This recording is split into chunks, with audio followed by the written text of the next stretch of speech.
Buenos nachos, amigos, and welcome to another fantastic episode of Record Breakers. I'm Petey Rave, your man with no plan. Here with me, as always, is my crew, my team of record viewers. We have Brett. Big money. We've got Drew. Hello? And we've got Patrick. I'm so much more comfortable behind a pop filter. And of course, this week we have a guest. We have a good friend of ours, returning guest. We have none other than David Jeffrey Majors, aka DJM. How you doing, DJM? Ahoy, ahoy, PD Rave and Record Breaker team, and hello, Record Breakers listeners. Thanks for having me on. We're here, of course, to gathered to talk about music, and Deej is here to provide the music for us this week. Deej, what do you got for us this week? This week, I have something from a group out of England that I recently discovered that are called the Pioneers of the Gent genre of metal. The album is from 2013. The band is called Tesseract, and the album is Altered State. Let's go around the horn talking about expectations. I'll start with Drew. What expectations did you have coming into this album? Well, coming into it, I knew pretty much only who we were dealing with, and that was Mr. David here. And I knew that his style of music usually tends towards very sort of progressive metal, your very technical sort of stuff. So I knew that I was probably getting some metal with a lot of technical guitar work, a lot of cool drums, probably some tempo changes, some time signature changes here and there, and that's about what I knew going into this. Or what I expected going into this, I should say. Patrick, what expectations did you have coming into this album? Kind of the same as Drew. Tesseract is a little bit after my super prog metal years, so I have not heard of them until DJM threw them our way. I figured it was going to be progressive metal or progressive metal, one of the three, or some level of combination of the two, just knowing his taste in music, and it also, a band name like that kind of has that vibe. So that's about what I knew going in. And Brett, what expectations did you have? Well, I cheated. I went to Wikipedia, and I read that Bloody Disgusting gave it a 5 out of 5, saying their sophomore album, Altered State, Tesseract have cemented themselves as one of the most captive, daring, and innovative bands today. And skip down to the end of my notes here where it says that New Noise magazine gave the album 5 stars, saying that Altered State is not only a masterpiece of progressive metal, it is truly one of the greatest albums ever made, period. Let's see after the break what my thoughts are on that. Yes. Deej, how best would you describe this album music? What are the themes and elements that make this record up? Well, first of all, I just want to say to Brett, Mr. Hibbity-Bibbard, good sir, everyone knows that you never look at Wikipedia, because everything on Wikipedia is a lie. So that was a swerve, number one. What I would describe this album is probably all of the things that the other gentleman said, but not quite in the same vein as the stereotypical progressive metal, say the Dream Theater, the Queensryche, the Fates Warning, the Symphony X. Like I said, the genre, quote-unquote, gent style of metal is one where a lot of people say Meshuggah is a major influence. And that is one that a lot of people have compared Tesseract's music to. Their first work, One, and this one, Altered State, as well. Drew, what are the themes and elements that caught your attention? Well, doing my research on this album, I found that Altered States was the album that they said used pretty much solely the clean vocal. It was all clean vocals throughout this. Bringing that one on, specifically knowing me, was probably a good choice, because I'm really hit or miss on the sort of more growly, screaming sort of vocals. But the vocals here were really good, really on point. had a lot of good swells, really fun stuff. Besides that, good metal to me has a lot of depth to it. It should be sort of dense in a lot of areas. And this was. It had a lot of interesting guitar parts. It had a lot of interesting drum parts. And there was times where I was sort of scared. It would go into sort of a chugging guitar that's not really my taste. And it never lingered on that, which was good. It allowed me to stay with it and stay through it. But this was a really cool album overall, I think. It's sort of that album to me where it's like, it's not super aggressive, like it's not super hard. It's not going to be the heaviest metal ever. Like, that's not what this album was for me. But it's one of those ones where you kind of, you put it on, you put some headphones on, you lay back and you just sort of groove on it. Yeah. And that's sort of what I did with this one. And it was fun. Yeah. I agree for sure. Patrick, what was your feeling on it? What caught your attention? So DJM mentioned the band Meshuggah as sort of one of the pioneers of the gent thing, which is this essentially really detuned guitar and bass palm muted chug sound that they make that sounds kind of like gent, I guess, by somebody's standards. I'm a huge Meshuggah fan. I adore them. I think they're one of the most fun metal bands out there, but I brought them on the show because everyone else hates screaming but me.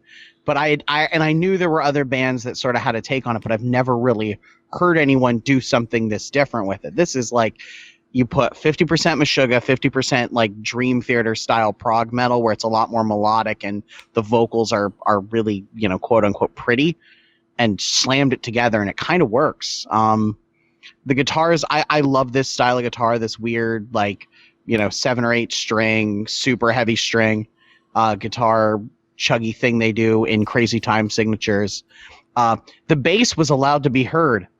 This is the first time in forever I've heard a bass on a metal album. Usually the bass is just buried in the mix just to cover the low end, especially with how low guitars go now. But here, you can hear the bass, which is excellent. The drums are really good, not quite the crazy Thomas Hake, double kick runs where he's, playing, following the guitar parts, but it works really, really well and it fits the music and it goes places. It does different things. It's way more melodic. It's able to even get pretty at times, which Meshuggah really doesn't do. And the vocals are probably my only sort of not favorite thing, because I think they're a little too James LeBray for me, and that's always been my beef with Dream Theater. Is the guy's a great vocalist, he can sing. It just, I want something a little more aggressive, and there were some moments where that happened, where he's where it was a little more of that, but kind of too much on the pretty side for me. But overall, pretty good. Oh, understandable. Brett, what did you think? I didn't notice until I looked it up later on the drums. There were no live drums used in the recording of this album. They were all programmed in, but take that as it is. I didn't notice by hearing it because it's not something that I'm not a drummer by ear. Drum Kit from Hell strikes again. I think it was something else. It was like a Yamaha. Well, that was deal. they did some parts. He played on that, but playing the samples, which were from Easy Drummer, probably Drum Kit from Hell. By the sounds of it, it sounds a lot like a Meshuggah Records drums. Which I have no problem with people. Done that. It sounded good. I have no problem with know it was people not programmed having until the drummers. end. Trust me, because I've never had a drummer, but that's more me than anyone else. But okay, let's get down to brass tacks here. There was some flourish on the vocals, normally only seen by punching up the Star Spangled Banner. There's it was doing some stuff and it was coming back home, but it was very flourishy, kind of maybe over singing. If I were to give my opinion on it. That is a very, very large part of this album is the vocals, the vocal styling. If you can't get past the vocals from the get-go, you're going to have some trouble, because there's a lot of it. They also have this thing, I don't have a name for it, But it's where a guitar will just be like they'll cut to like a bridge of a song, and all of a sudden it'll be like strum, like a clean guitar strumming, and then it slightly gets more broken up when they hit the strings harder. But then there's like another guitar going like hitting like 3 random notes, all while the drums are over in left field doing something completely else. That's a thing. Yes, that is a thing that is known as that is very much a trope of the gent subgenre of Yeah, that thing. I don't know what it's called, but there's a lot of that. There is that with a side of fucking beans. And there are a lot of herky-jerky meter and time on this album, which you would expect. It's the genre tells you what it's doing. But it does have that droning guitar and the bass. Yes, you can hear the bass drone along too. So you get double the droning for half the price. There are some parts where it feels like the drums and the guitars have switched places, where the drums are doing the melody and the guitars are doing the percussion. They're holding the beat. It's very, very weird. Finally, I'm surprised nobody's brought this up. I'm disappointed in each and every single one of you. There is heavy metal saxophone. Yes! I swear to God, I have never seen Fuck heavy you! metal. I was going to bring that up when I Yes. was describing songs. Literally in my notes. Damn it! Saxophone metal. Heavy I was metal so hoping, saxophone. you guys. Yes. You can see it in IMAX in real 6D. I There was you so go. happy when Petey went with me first because I knew it was going to be me first on the goddamn song picks, and then I would be able to talk about Kalabai Yao or whatever the fuck it is, and how it just hit you in the face with saxophone for no apparent reason. Well, For 2 minutes. It was awesome. Yeah. I don't get to do that now. You ruined it. I'll make it up for you. I'll make it up to you. So bad. Actually, until we sum up, because I really didn't have, I can't pull things out of this album other than heavy metal saxophone. For the remainder of songs of note, I yield the balance of my time to the floor, Mr. Speaker. I want to hear what these guys have to say. Yes. David, what would be some of the key tracks and what would be some of your favorite songs on this album? Some of my favorite tracks on the album start with the opener of Matter Proxy, because I really enjoy the vocals all throughout this song. And I just want to really point out when I first heard this album, not knowing Tesseract fully, I was really blown away by the vocalist Ash O'Hara. And I started looking at some of his other work, and he's quite the singer. Notice I say singer, not vocalist, and I say that for emphasis.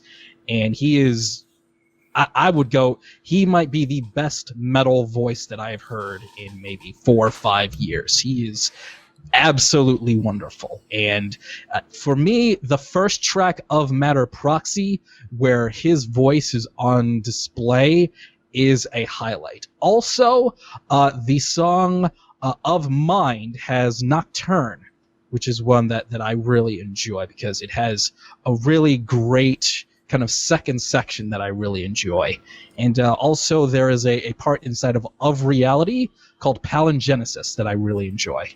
Yeah, because that's the interesting part of breaking this down, because it's like we've seen with another trope within the prog metal genre, the chapters and subchapters thing, The movements, the musical movements with the chapters and the whatnot is very much present in this album. Drew, what would be some of the key tracks for you? Well, I'm gonna, like you said, there's the movements of matter, of mind, of reality, and of energy. And I'm just gonna break down. I'm gonna push those aside and just analyze it, sort of song by song. Proxy, it's the first track. You sort of have to mention it, but because of that breaking up that we just talked about, it's a little bit weird because going into it, you sort of know that's how it's broken up. So the first track doesn't automatically say to you, this is what the whole thing is going to be, because an act could just change. Like everything in an act could change. And it did, and it played with that really, really well. But it still has to do the first track thing of getting you into the album and like sort of planting your butt down and saying, okay, you're going to listen to this and you're going to want to listen to this. And it did that for me. It isn't going to be a brute force album, and the beginning of the track tells you that. And then like as it goes into 110, where it sort of starts to get that heavier guitar, it lets it build around itself. It lets it start getting that sort of dense musicality that I mentioned that metal is so good at doing before. Then I'll go with Embers. I'm going to skip over to the last track. And an album like this, I feel like it should be like a fireworks display. There's a lot of dense stuff happening. There's a lot of cool things going on musically. But the last 5 minutes of a fireworks display, it should be a little bit quiet, let you know that the end is sort of coming, and then everything hits, and then it sort of quiets down again as everybody packs up their things and goes on. And that's what, to me, happened here. It lets you sort of build back up and be like, okay, this is going to be sort of where we're going with this, and then it hits you with a lot right in the middle of the song, and then the sax sort of lets you go out. The sax that you didn't hear until, Kalima Yao, I'm going to say, because I don't know how to pronounce those words, because I'm Kalima. white. Right. Like I feel like Indiana Jones. Like 40 minutes into the album. Like, Right. into the album. Right. Yeah, it was like- way in. It's track 8, guys. There has been no saxophone, no thought of a saxophone, and then a 2-minute song, 8 tracks into this album goes, hey, guess what? We're going to have like 30 minutes of what you heard, and then we're going to do ridiculous sax solo for like a minute and a half. And it's like, it was a great sax solo. It I was love awesome. Prague. I love Prague so The much. sax was so on point, but it was such a blind side to your face. It was great. I'm a sucker for horns. I think we all know that by now. We've done how many episodes? This is what, 87, 88, something like that? We know I'm a sucker for horns. I get it. And that came on, and I'm like, all right, DJM, you got me. I think I might have something else for you, Drew. I think Yes. I might have something. All right, good. Something else for you. We'll talk after the show. We'll talk. And it's also I looked it up according to Wikipedia. Calabi-Yau is from the Calabi-Yau manifold, also known as Calabi-Yau space. It is a special type of manifold that is described in certain branches of mathematics, such as algebraic geometry. It's in like There's 6 a lot of dimensions. math in I have a math degree, and that's like so far out of my comfort zone. Yes. There's a lot of math. Yeah, with Tesseract jets. as a name, There's a- Tesseract there's is a a- 4-dimensional figure of a certain kind of them. I Yes. don't know why I'm not surprised. It's also an String theory, infinity buddy. stone. But String that's theory. beside the point. Patrick, what are some of the key tracks for you? What are some of the key movements? So I'm going to take a whole quote-unquote movement thing together of Mind, Nocturne, and Exile. This is sort of, for me, where I found like my happy place with them. It was a little bit more metal. It was a little heavier. It had like the gent guitar thing that I love. And I really love the chorus in Nocturne. The chorus on this one is absolutely and bliss. the vocals on this one, you get him singing a little harder, and it works better. Like my prog metal singer of choice is Russell Allen from Symphony X, who like he does not scream, he sings the paint off the walls. Like he has power, and that's what he does. And like this was getting a little bit more of that aggression that I like. And then Exile just had a really good ebb and flow to it. And you get to hear the bass, which I'm a sucker for hearing bass in albums, even though I'm like the world's worst bass player. It's nice when it doesn't get buried in the mix, because it is kind of a cool instrument. Yeah, you So, don't get the murder face treatment. That's always nice. Yeah, and lots and lots of sax. I mean that was totally like I'm like sitting there, I'm typing notes, and I'm just and holy shit, what the fuck is going on? That is how it I hits love you, and that it's the best thing about it. I love comes that. out of nowhere, and you listen to it, and it's perfect for that song. And of course, Brett, I know you yielded much of the floor for key tracks. Do you have something you want to throw out there? Cal Yao and Embers both have heavy metal saxophone. I don't know if you know this. Yes. They have saxophone in the song. Go listen to those tracks. If you listen to the entire album all the way up until a saxophone happens, you might have the experience like me where you just start giggling because it's hilarious. But other than that, listen to the album. It's all the things that these guys said and then some.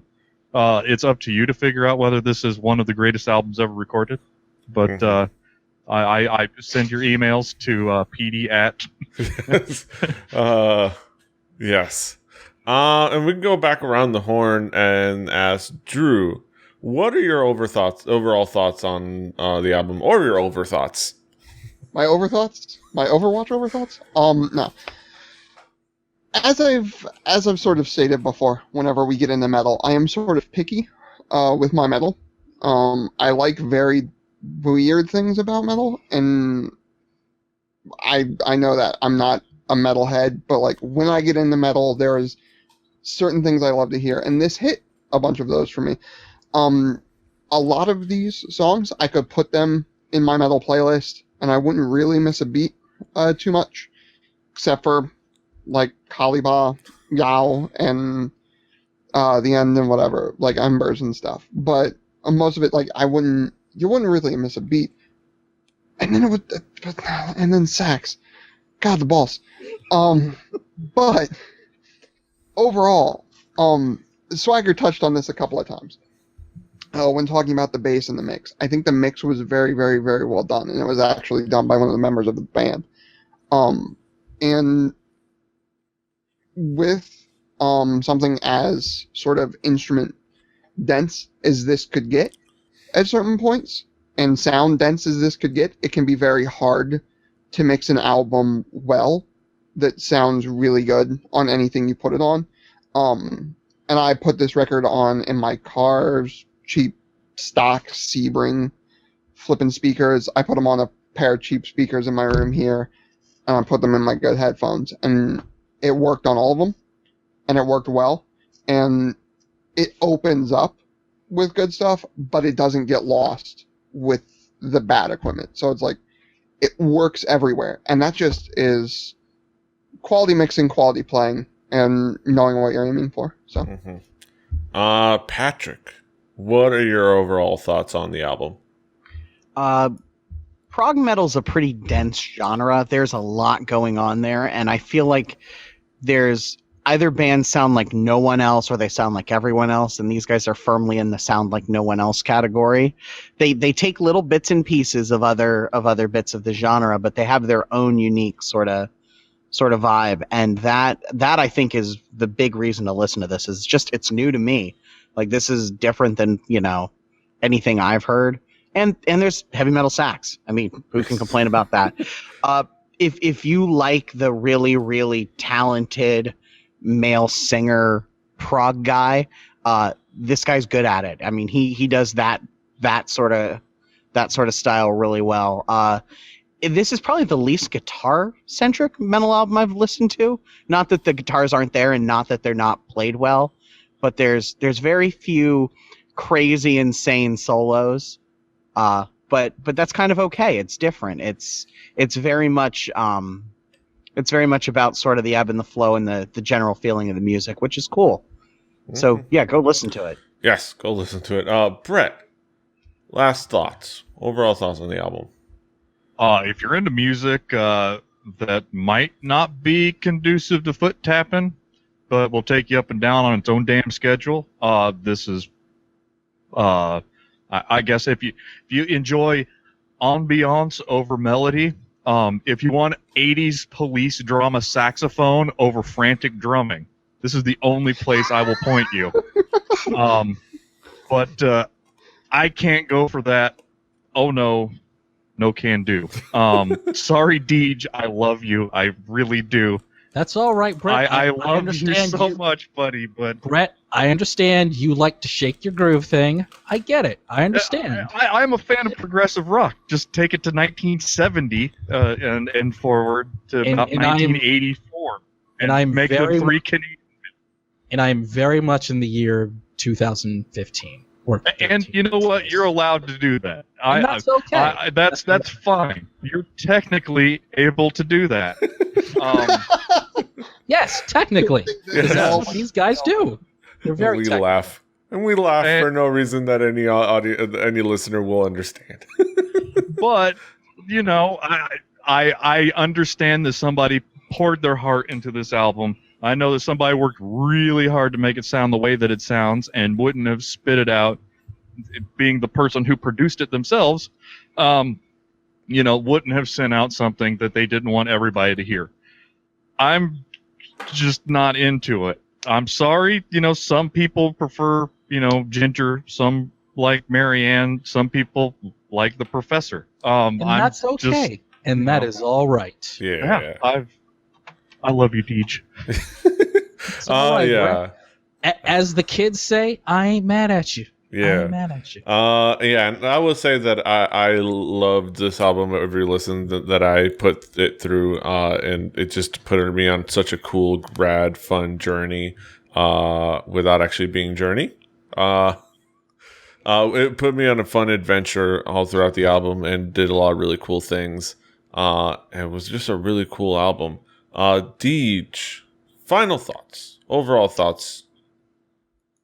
First of all, one of the things that I really took away from listening to Altered State was the vocals and their singer, who once I was done, I made sure to check out. So I'm going to give a shameless plug to anyone that likes TesseracT's Altered State, to the singer Ash, his other band, Voices from the Fuselage. They just released an album called Odyssey, and he's all over that album. It is not as, I'm going to use your guys' word, it is not as dense, air quotes, as Tesseract, but it is still very much in that universe. Mm-hmm. What I got from Altered State was one of the things that I find a lot with metal is that there is almost this conscious shying away from melody and trying to do things that can be beautiful. And when I heard Altered State, I heard a band that decided, hey, we're going to make something really melodic, really atmospheric, and at times beautiful, while still really pounding out some great riffs and some really freaky metal time signatures. We're going to do all of it. We're going to do all of it. And we're going to throw it all in, and we're going to make a great little album. And you know what? Just for good measure, we're going to make everybody's heads explode with some saxophone, too. What are you going to do about it? What are you going to do about it? And then they did a crotch chop at the end when they said that. This, PD, is my insomnia going running at 5 a.m. album. Yes. This is what I put on when I go running every day. And I'm still not tired of it. I absolutely love it. I feel like I discover something new every time I listen, whether it's a bass line that I didn't quite hear before, or a vocal line that I rediscover an appreciation for. There is something about this album with every listen that I enjoy more and more. Mm-hmm. Yeah, it's just that kind of album. And that's all that there is to say, I guess, about Tesseract and Altered State.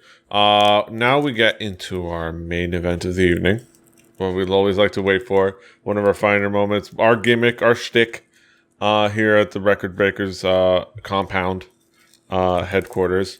Our haiku reviews. Let's go around horn and ask our haiku reviews. Let's go with the same order. Drew, what is your haiku? Let myself get lost with thoughtful and heavy depth. Fucking sax solo.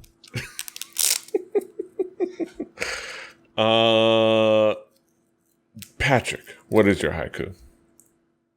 Proggy gent metal.